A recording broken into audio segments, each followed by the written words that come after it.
value the state and what it's going into on a basketball court? It's phenomenal. I mean, because I think the thing about this game tomorrow is that it is really the first time, even for all the success that both programs have had recently, it's the first time that the widespread interest has gone past the state borders and certainly outside the conference geographical footprint. This is the talk of college basketball. And you don't get that just from having great players and great stars, because this rivalry has had that for as long as I can remember. All you guys are much younger than I am, but I remember Leon Douglas and Reggie King and Mike Mitchell and Fast Eddie Johnson at Auburn to Chuck and Chuck Person, Derek McKee, Antonio McDyess, Robert Ory. It's had stars and it's produced great players. What this has now done has become relevant and resonating across the sport because of excellence. And combined, they've won 6 of the last 8 SEC championships. They've both been to the Final Four within the last 5 tournaments. So I think it's a really cool thing to show that the silliest question in the world is, are you a football school or a basketball school or a baseball school, whatever? You can just win.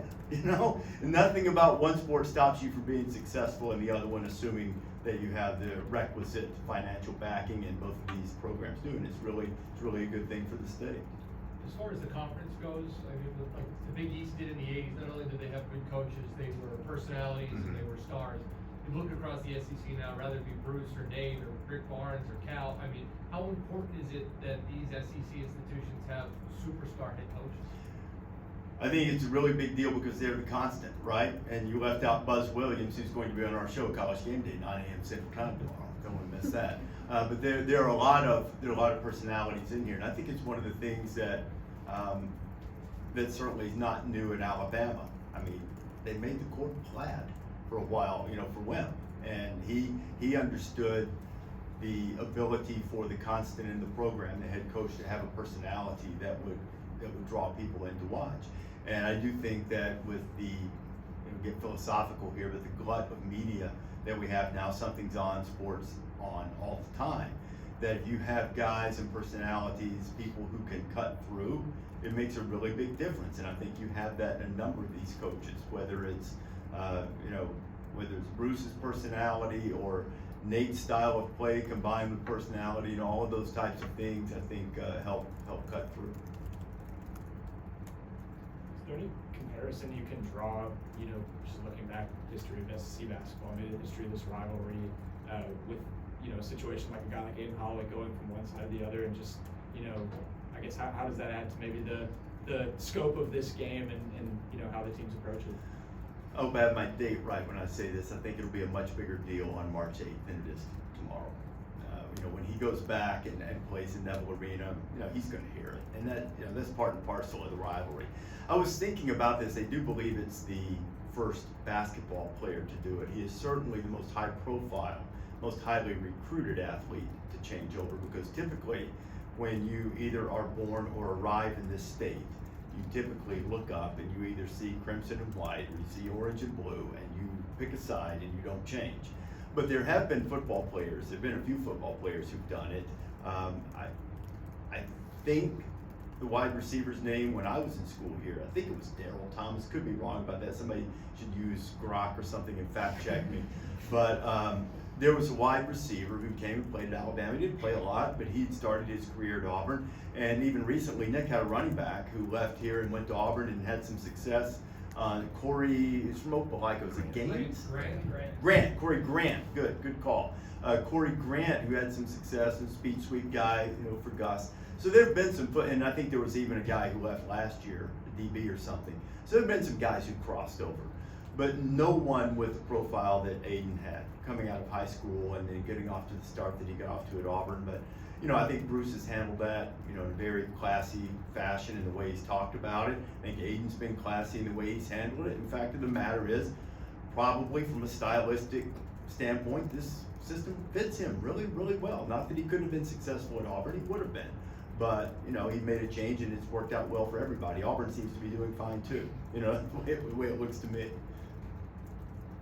I know you're impartial, but you are an alumnus of Alabama. What was it like for you watching a team finally break through and get to the Final Four? I haven't shared this a lot because I don't, you get enough criticism doing this business, you don't need to bring any on yourself.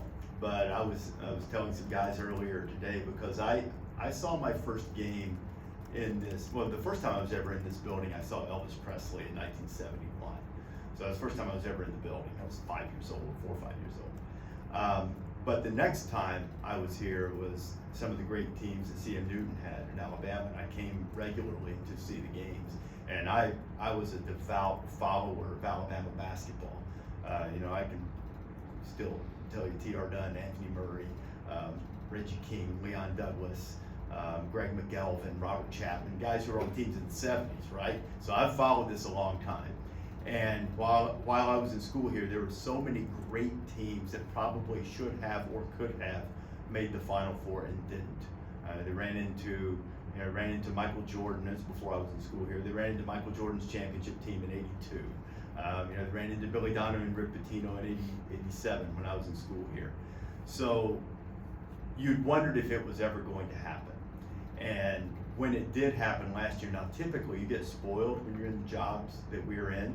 And Julia, our PR person, can tell you because we don't have rights to the NCAA tournament, the Final Four. We have the crappiest seats you can possibly imagine that they put us. They put us so far away from the court, you can't really see the game, right? There's really no point in going. And a lot of times I don't. But last year, when Alabama was in the Final Four, I was like, no, I'm going in the building and I'm going to see this. I only was able to stay the first half because I had to go back and work. I was like, I'm going to go in that building and actually see this happen. And so it was really cool. It was an unbelievable accomplishment. Or actually, I say unbelievable, not with that dude you got as a head coach here.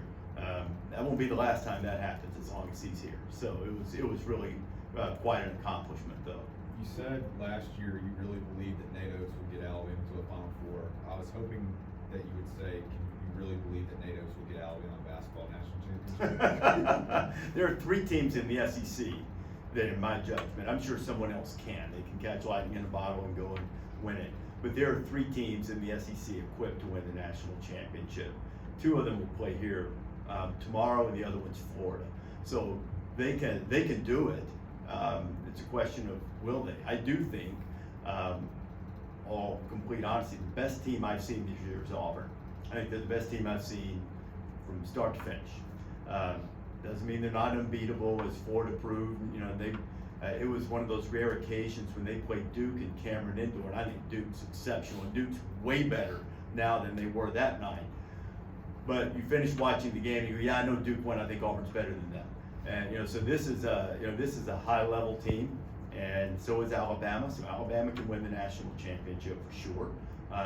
But that's not going to be an easy task for whoever does it, because just look at the rest of Alabama's schedule. This feels like some type of championship game tomorrow, and it's going to be approached with that level. And then they turn around and play another ranked team, and another game with Auburn and Florida, and road trip to Tennessee, and I think they go to Missouri. And it's kind of a ridiculous thing. So it's just the next step on a long path, and then the tournament starts. So they're capable, but to win a national championship, you not only have to be capable and excellent, which they are, you also have to have things sort of bounce your way. So hopefully for their sake that'll happen, and we'll see how it plays out.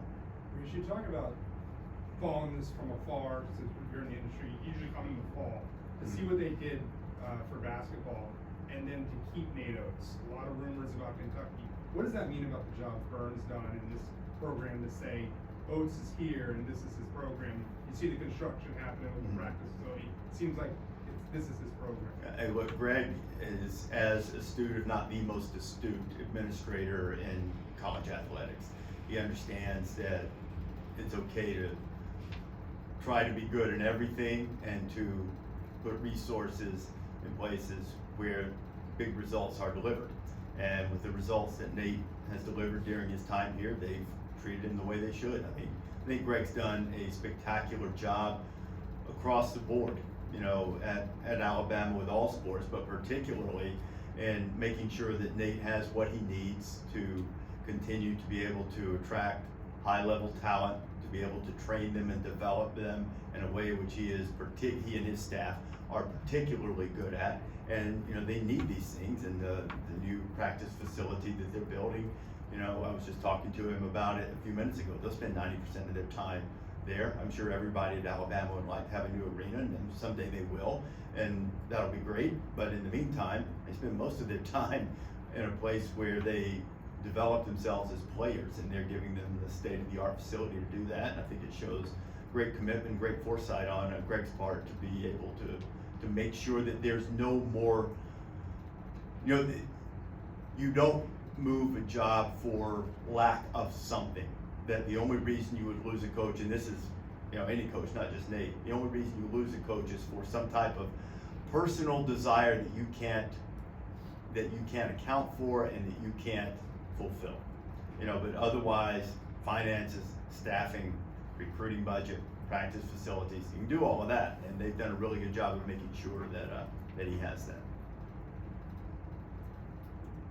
With how big this game has gotten over the years, do you think it needs a different name at this point than the Iron Bowl of basketball? Or still I don't know how I feel about that to begin with. I'm not sure that I'm on board with the whole Iron Bowl of basketball thing, because, I mean, whatever people want to call it's cool, but to me, when you've won as many championships in conference as these two teams have, it kind of stands on their own, and you sort of have that Iron Bowl's football connotation, and nothing wrong with that. That's fine, but you know, maybe it doesn't need a name. Maybe you just do it like the Rocky movies, because they're playing twice. We know they might play 3 times, and they could play 4. You know, you never know how things go. So you might as well just put the Roman numerals after it, at least for this season, for as good as these two teams are.